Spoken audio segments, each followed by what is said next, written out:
The Mississippi flows from near the northern border of the United States south into the Gulf of Mexico. The river flows for more than 3,700 kilometers through the center of the country. It is one of the longest rivers in the world. Only 4 rivers in the world are longer. They are the Nile in Africa, the Amazon in South America, the Yangtze in China, and the Missouri in the United States. The name Mississippi came from the Chippewa Indians who lived in what is now the north-central part of the United States. Their name for the river was maesi-sipu. In the Chippewa language, this meant river of many fishes. The word was not easy for European explorers to say, so they began calling it the Mississippi instead. Today, it is often called Old Man River. Modern maps show that Little Elk Lake in the north-central state of Minnesota is the true beginning of the Mississippi River. Little Elk Lake is only about 4 kilometers long. At its beginning, the Mississippi does not look like much of a river, but it grows as it starts moving slowly north before turning west and then south. What is called the Upper Mississippi ends in southern Illinois, near a city with an Egyptian name, Cairo. However, in this middle western state, it is called Cairo. At Cairo, another large river, the Ohio River, joins the expanding Mississippi. It is easy to see how the upper Mississippi has flowed through the land. It has cut its way through mountains of rock, pushing its waters slowly south. The lower Mississippi begins south of Cairo. It is often higher than the land along it. The land is protected by man-made levees, which are walls of earth. These levees prevent the river from flooding. Some of these levees are higher and longer than the Great Wall of China. If you stand behind some of the levees, you look up at the river and boats sailing on it. While the levees control the river, the land is safe. But when heavy rains fall on the hundreds of big and little rivers that flow into the Mississippi, the land is threatened. If the levees break, the river can spread its fingers across the land, flooding towns and villages, and destroying crops growing in fields. There are hundreds of big and little islands throughout the Mississippi River. These islands are formed by dirt, carried along by the flow of the powerful river. Every year, the river carries 500 million tons of dirt. Islands can form quickly, sometimes between the time a ship sails down the river and returns. United States government engineers work hard to keep the river safe. They destroy islands built by the river to keep it clear for ships and trade. They also work to keep the levees strong, so that the river does not break through them. Still, Old Man River does not like to be controlled. Every few years, the Mississippi River changes its path or floods many thousands of hectares. In the state of Minnesota, the 2 cities of Minneapolis and St. Paul face each other across the river. The cities are on the northernmost point on the river that is deep enough for trade boats to sail. The cities today form an important center for business and agriculture. About 2,000 kilometers south along the river is the city of St. Louis, Missouri. The city is just a few kilometers south of where the huge Missouri River joins the Mississippi. A French trader first established a business there in 1764. A few years later, settlers named their new town after the 13th century French king Louis IX, who had been made a Christian saint. The city of St. Louis was a popular starting point for settlers traveling to the American West. The most famous city on the Mississippi is at the river's southern end.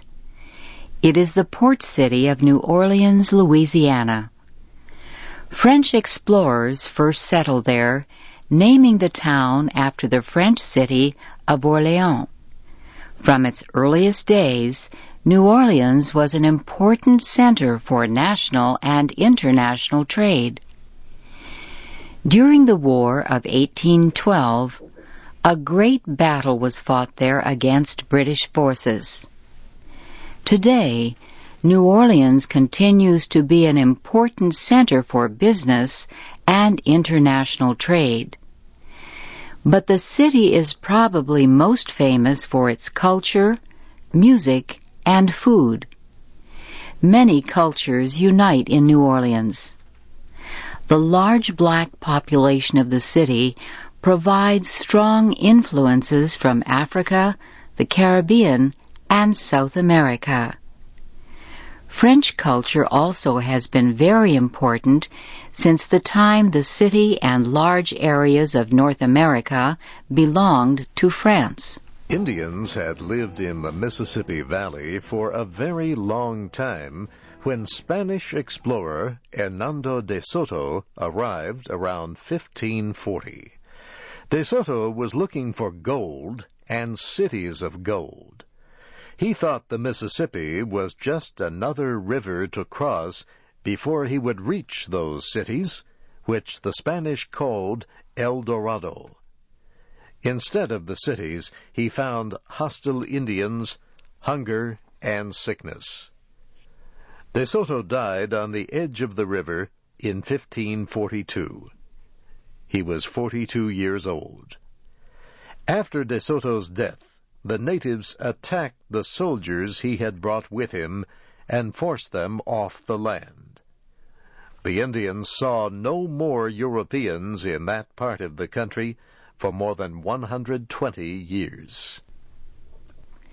In 1682, French explorer René Robert Cavelier Sieur de La Salle reached the mouth of the Mississippi at the Gulf of Mexico. La Salle claimed the surrounding country for France. He named it Louisiana, after the King of France at that time, Louis XIV.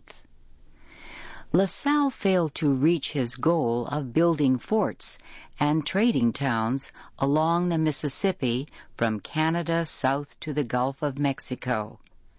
Instead, he was murdered by one of his soldiers. By the end of the 17th century, stories about Louisiana were spreading across France and other parts of Europe.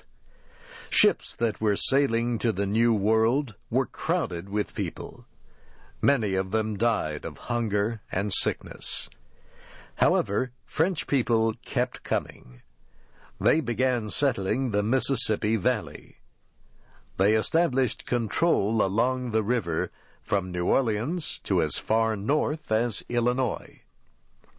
In 1781, Britain and the new United States of America signed the Treaty of Paris, ending the American Revolutionary War. The treaty gave the United States complete control of the land between the Atlantic Ocean and the Mississippi River. The Americans also gained the right to use the river. In 1803, France sold the territory of Louisiana to the United States. What became known as the Louisiana Purchase included more than 2 million square kilometers. It was the largest land purchase in history. In the early 19th century, the steam engine was invented. Soon steamboats were moving goods and people on the Mississippi River. For about 60 years, steamboats were extremely important for trade in the Mississippi Valley and throughout most of the Middle West. During this time, a boy living in a town next to the Mississippi fell in love with steamboats and the river. He grew up to become a captain on one of those boats. Then he began writing stories and books, using the name Mark Twain. Mark Twain's most famous book is Huckleberry Finn. It tells the story of a boy who runs away with a slave and their adventures as they drift on a raft down the Mississippi. The American Civil War was fought between 1861 and 1865. During this time, nothing much was heard along the river but the sounds of war. After the war, trade along the river began again. The Mississippi has always had an important part in American history. Today, the river is still an important part of the American economy. Goods are carried up and down the river to get to other parts of the country and the world. Human activities on and along the Mississippi River have changed through history, but the great river just keeps flowing through the center of America. As the song Old Man River says, "It must know something, it don't say nothing, it just keeps rolling along."